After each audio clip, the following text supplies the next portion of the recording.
हेर्नुहोस्, एक पति पत्नी रहेछन्, पति पत्नी रहेछन्। पति भोजन गर्न बसेछ, पत्नीले रोटी ल्याएर दिन्छन्। रोटी सुक्खा सुक्खा थियो, पतिले भनेछन् ए तेरि अलिकति घिउ दलेर दिनु पर्दैन। पत्नीको हातमा रहेछ बेलना, टाउकोमा टुटुलको उठ्ने गरी हानेछ। पति चुपचाप भोजन गरे। अनि अफिसतिर जाँदै थिए, बाटोमा मित्र भेट भएछ, साथी सखा भेट भयो। उनले भनेछन् अरे तिम्रो टाउकोमा त टुटुल छ, के भयो भनेर सोधेछ। पत्नीले पिटेको भन्न मिलेन, के भन्ने? ए यसो सिँढीबाट तल झर्दै थिएँ, टाउको ठोकिएर यत्रो टुटुलको उठ्यो। अब मित्र भन्छन् यति अलिकति घिउ दल्नु पर्थ्यो नि,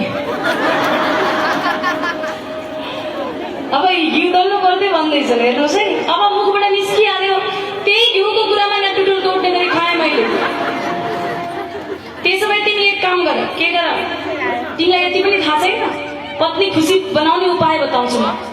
के उपाय हो? पत्नीहरू भनेको प्रशंसाका भोका हुन्छन्। जति नराम्री देखे पनि तिमी साह्रै सुन्दरी बन्नु, जति नमिठो भोजन बनाएर दिए पनि साह्रै मिठो बन्दिनु भनेर सिकाएछ। ल ठिक छ, हरे बेलुका त रोटी डढाएर ल्याइ भने पनि प्रशंसा गर्छु भन्दै अफिसमा काम गरे। साँझमा घर आए, भोजन गर्न बसे। पत्नीले भोजन अगाडि राखिदिन्। अब त्यो भोजनमा ध्यान छैन, केवल पत्नीको अनुहारमा हेरेर प्रशंसा सुरु हो। अब भन्न लागे अरे यो खाना होइन, अमृत हो, तिमीले स्पर्श गरेपछि त अमृत बन्यो।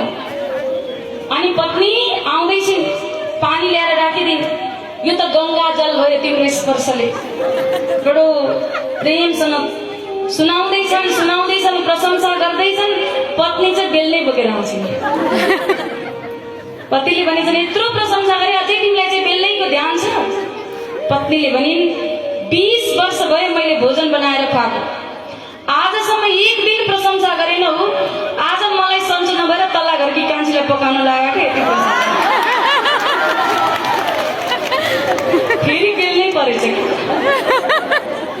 त्यही भएर प्रशंसा बुझेर गर्नुपर्छ, एकदम ध्यानपूर्वक। आज यहाँ पहिले नारदजी बुझ्नुहुन्छ।